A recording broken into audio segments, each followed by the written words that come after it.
కడప నియోజకవర్గ టీడీపీలో అసమ్మతి నేతలు సమావేశం ఏర్పాటు చేసుకున్నట్టుగా తెలుస్తుంది. రాష్ట్ర నాయకత్వం తమను చిన్నచూపు చూస్తుందని వారు ఆవేదన కూడా చెందుతున్నారు. ఏళ్ల తరబడి పార్టీ కోసం కష్టకాలం పనిచేసిన తమను విస్మరించి నూతన అభ్యర్థి మాధవి రెడ్డికి అవకాశం ఇవ్వడంపై వారు తీవ్ర ఆగ్రహం వ్యక్తం చేస్తున్నారు. అభ్యర్థిని మారిస్తే పార్టీ గెలుపు కోసం పనిచేస్తామని రెబల్ అభ్యర్థి లక్ష్మారెడ్డి కూడా చెప్పినట్టు తెలుస్తుంది. దీని గురించి మరింత సమాచారాన్ని మా కడప ప్రతినిధి యూసఫ్ అందిస్తారు. యూసఫ్, చెప్పండి, టీడీపీ నేతల అసమ్మతి సమావేశం యొక్క ముఖ్య ఉద్దేశం ఏంటి? Thank you Lakshminath. కడప జిల్లాలో ఇవాళ కడప నియోజకవర్గానికి సంబంధించి టీడీపీ నేతలు, రెబల్ అభ్యర్థులు ఎవరైతే ఉన్నారో వారందరూ కూడా ఒక సమావేశాన్ని ఏర్పాటు చేసుకున్నారు. ఇన్ఛార్జ్ గా నిన్న మొన్నటి వరకు కొనసాగినటువంటి అమీర్ బాబును పక్కన పెట్టారు. ఆలంఘాన్పల్లి లక్ష్మిరెడ్డి 50 డివిజన్లకు సంబంధించి ఆయన కోడలు మాత్రమే కార్పొరేటర్ గా కూడా గెలుపొందారు.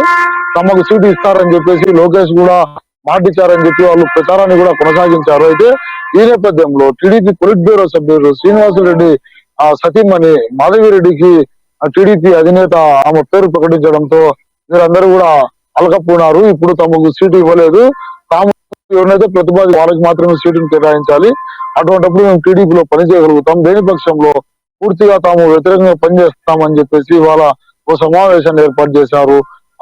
తమ ఆత్మీయులను లక్ష్మిరెడ్డి కావచ్చు, అమీర్ బాబు కావచ్చు, మరో నేత దుర్గా ప్రసాద్, వీరందరూ కూడా ఒకే సమావేశం ఒక వేదికగా రామతీ ఎఫ్ఎం లో సమావేశం ఏర్పాటు చేశారు. అక్కడ పూర్తిగా చర్చించుకున్నారు. రానున్న రోజుల్లో భవిష్యత్తును రాష్ట్ర ప్రభుత్వం కూడా రాష్ట్ర పార్టీ కూడా నిర్ణయం తీసుకోవాలి, తమకు కూడా అవకాశం కల్పించాలి, తమ వాదనలు వినాలి. ఇక్కడ కొత్త అభ్యర్థిని తెస్తే రానున్న రోజుల్లో ఇబ్బందులు కలుగుతాం, కష్టకాలంలో పార్టీ కోసం పనిచేశాము, ఇప్పుడు తమను పూర్తిగా పక్కన పెట్టారు, ఒకరు మాట ఇచ్చారు, మరొకరు మాట మరుస్తూ ఉన్నారు అని చెప్పేసి ఆగ్రహాన్ని వ్యక్తం చేస్తున్నటువంటి పరిస్థితి. ఇదే నేపథ్యంలో ప్రస్తుతం టీడీపీలో అంతర్గత మదనం ప్రారంభమైంది అని చెప్పేసి స్థానిక టీడీపీ కార్యకర్తలు కూడా భావిస్తున్నటువంటి పరిస్థితి. ఎన్నికలు మరో 30-40 రోజుల్లో రానున్న నేపథ్యంలో ఇటువంటి వైరం ఏర్పడడంతో టీడీపీలో మొత్తం గందరగోళం ఏర్పడింది నియోజకవర్గ వ్యాప్తంగా. వైసీపీ తరఫున ఇప్పటికే అధికార పార్టీకి సంబంధించిన అభ్యర్థి అంబేద్కర్ బరిలో ఉన్నారు, ఆయన ప్రచారాన్ని కొనసాగిస్తున్నటువంటి పరిస్థితి. ఈ నేపథ్యంలో వీరు ఈ విధంగా అంతర్గతంగా కుమ్ములాటలు అవన్నీ కూడా వైసీపీకి కలిసి వచ్చేటువంటి అవకాశంగా కనబడుతూ ఉన్నాయి. ఇప్పటికైనా అధిష్టానం వీరందరినీ పిలిచి ఏకతాటిపైకి తెస్తే గానీ నియోజకవర్గంలో పూర్తిగా శాంతియుతమైనటువంటి వాతావరణం ఏర్పడదని చెప్పేసి స్థానిక కార్యకర్తలు భావిస్తా ఉన్నారు. ఈ 50 డివిజన్లలో తాము గెలిచాం కదా, తమను ఎందుకు పరిగణంలోకి తీసుకోవడం లేదు, తమను ఎందుకు అధిష్టానం గుర్తించడం లేదని చెప్పేసి లక్ష్మిరెడ్డి కావచ్చు, లక్ష్మిరెడ్డి కుటుంబ సభ్యులు కావచ్చు ప్రశ్నిస్తా ఉన్నారు. దీనికి సమాధానం లేదు. యువనాయకుడు లోకేష్ తమకు మాట ఇచ్చారు, ఇప్పటికే సీట్లు కేటాయిస్తామని చెప్పి ఇప్పటి వరకు కూడా దానిపైన ఎటువంటి ప్రకటన చేయడం లేదు. కేవలం మాధవిరెడ్డి పేరు ప్రకటించారు. తమను పిలిచి తమ భవిష్యత్తు ఏందని చెప్పేసి తమ భవిష్యత్తుకు భరోసా కూడా కల్పించలేకపోతా ఉన్నారు. ఇది ఎంతవరకు న్యాయం అని చెప్పేసి లక్ష్మిరెడ్డి వర్గీయులంతా కూడా ఆందోళన చెందుతా ఉన్నారు. రానున్న రోజుల్లో ఇదే వైఖరితో ముందుకు వెళితే తాము ఆందోళన చేపడతాము, పార్టీకి వ్యతిరేకంగా కూడా కార్యక్రమాలను నిర్వహిస్తామని చెప్పేసి లక్ష్మిరెడ్డి వర్గీయులందరూ కూడా భావిస్తున్నటువంటి పరిస్థితి. ఇప్పటికే వారు కూడా వారి అనుచరులతో పాటు 50 డివిజన్లకు సంబంధించినటువంటి వారి యొక్క కార్యకర్తలతో కూడా చర్చలు జరుపుతా ఉన్నారు.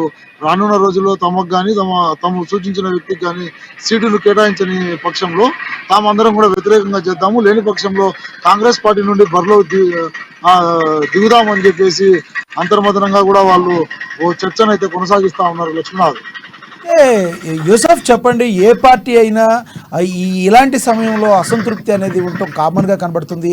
అది వైసీపీలో కావచ్చు, టీడీపీలో కావచ్చు. అయితే వాటిని ఎక్కడికక్కడ శాంతింప చేసుకుంటూ ముందుకు వెళితే ఆ పార్టీ ముందుకెళ్ళే అవకాశం కనబడుతుంది. మరి శాంతింప చేసే అవకాశం అధికారులు ఏమైనా తీసుకున్నారా? అంటే పార్టీ అధిష్టానం ఏమైనా తీసుకుందా అంటారా?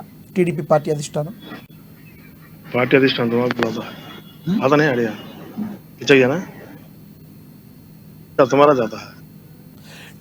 టీడీపీ పార్టీ అధిష్టానం శాంతింపజేసే చర్యలు ఏమైనా తీసుకుందా? వాళ్ళకి ఏమన్నా శాంతింపజేయడానికి అధికారం తీసుకున్నట్టుగా ఏమైనా తెలుస్తుందా? శాంతింపజేయడానికి అధికారంగా ఏమైనా